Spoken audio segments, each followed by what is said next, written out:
Hey guys, happy Saturday and welcome back to the channel. If you're new here, welcome to the channel. If you're seeing my face for the first time, my name is Nick and here we talk toys and pop culture of all kinds.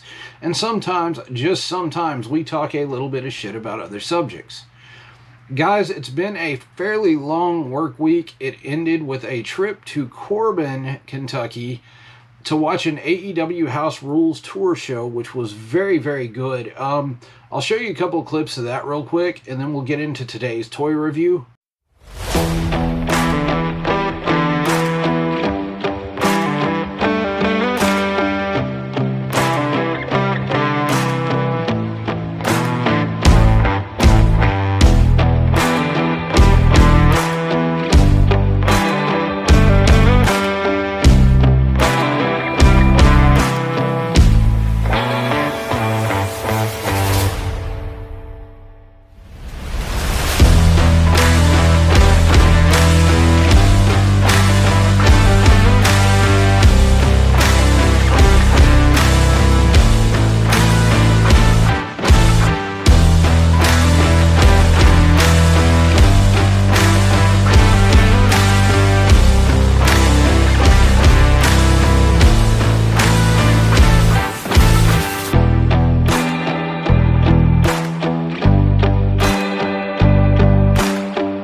See guys, show was pretty damn cool.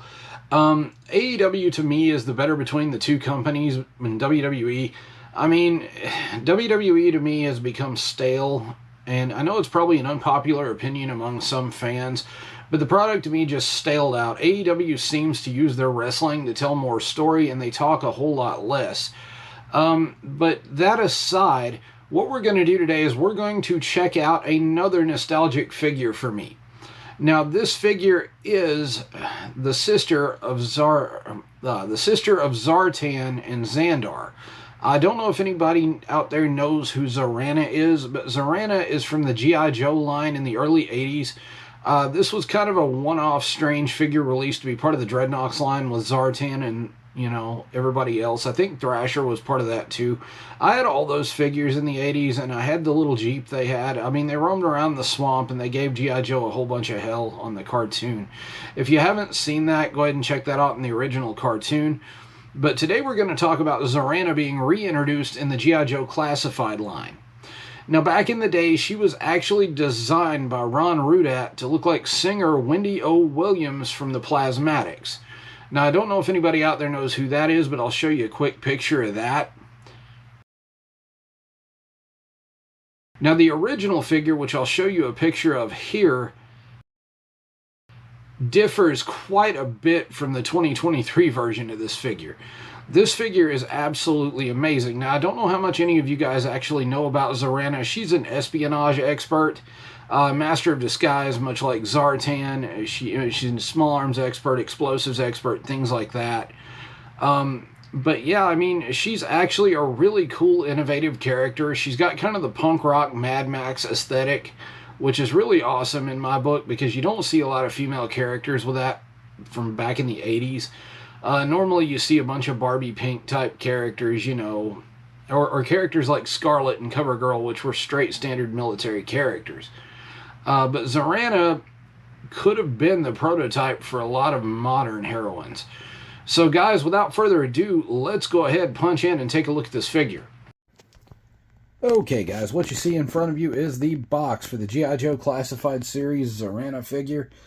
Standard classified box treatment. I mean, it's pretty much spot on. It's windowed packaging, of course. It's right before they switched to the windowless. As you can see, there's some really killer anime-esque art of the character here.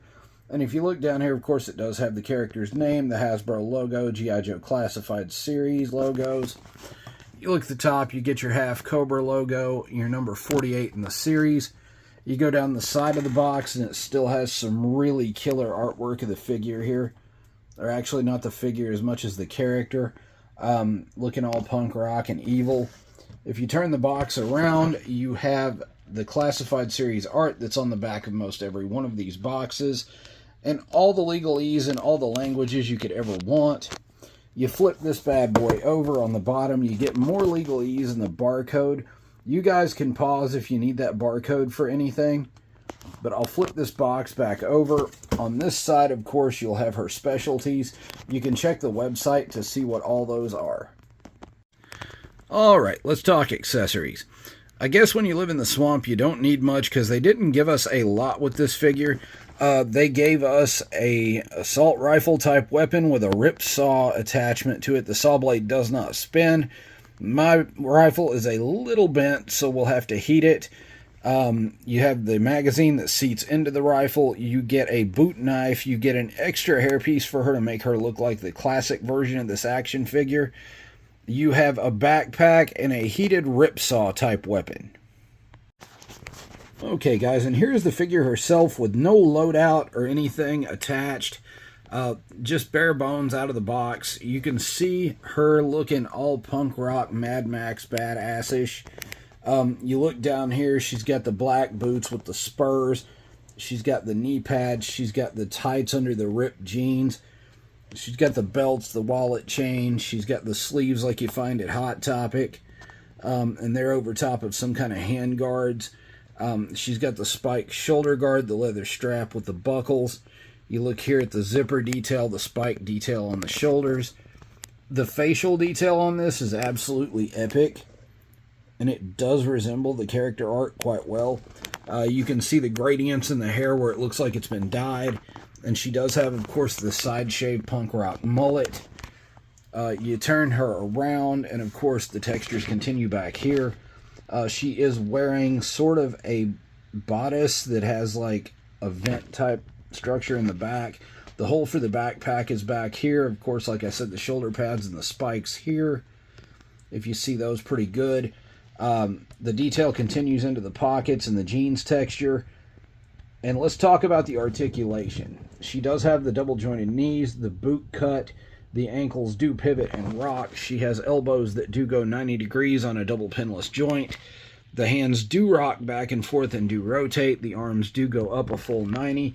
They do turn all the way around quite well. She has a bicep swivel, and she has a double jointed neck. They have actually given this figure a joint at the neck and a joint right up under the ear. So as you can see, the head does rotate a full 360. But the neck at the bottom also moves as well. So that's an extra state of articulation. The character does have really, really decent ab crunch and waist swivel. She is actually a really, really excellent figure in hand. And actually a really, really excellent addition to the classified line in my book. And just for an extra look at the other hairpiece, the orange and pink one does come off. You can put this one on to give her a more classic Zarana look like the original figure. It does kind of resemble Trash from the Return of the Living Dead with this look. And I'm just not here for it. The look I like is the look that came with the figure. It's modern. It looks a little bit better. But if you're a classic collector and you do like the nostalgic look for this figure, there is an option here. And here's the figure rocking her full loadout. As you can see, she looks extremely badass with this, and she is super articulated. The saw does seat into the backpack, and of course that knife she's holding does seat into that. The only gripe I have is maybe the saw blade on the weapon doesn't spin, but other than that, this is probably the best female figure in the damn series. So hey guys, thanks for hanging out with me today and checking out the Zarana figure from the G.I. Joe Classified line. I hope you liked the review today, and I hope it was as informative as it could be. I mean, I'm a child of the 80s, so I'm a little bit knowledgeable about the G.I. Joe line. Not as knowledgeable as I am about the original Ninja Turtles line or things like that, but, you know, 80s pop culture and 80s movies kind of hit me right here. So these toys to me are a nostalgic trip, and I love seeing the 2023 versions of these come to light. That said, guys, channel's growing. You guys are amazing. I've gotten even more subscribers and more views since then on the last few reviews I've done. You guys are fucking legendary. Like, you guys come in here, you leave comments, you leave love. I mean, it's great. If you guys like the content you see, go ahead and hit that subscribe button. It's free. Leave a comment below for me and hit that notification bell and hit that like button. It costs nothing and it helps the channel grow, and you guys are really good at it. And on that note, what I'm going to do is I'm going to leave a link to Zarana below so you can purchase one of your own. I'm going to punch out, and I will see you in the next one.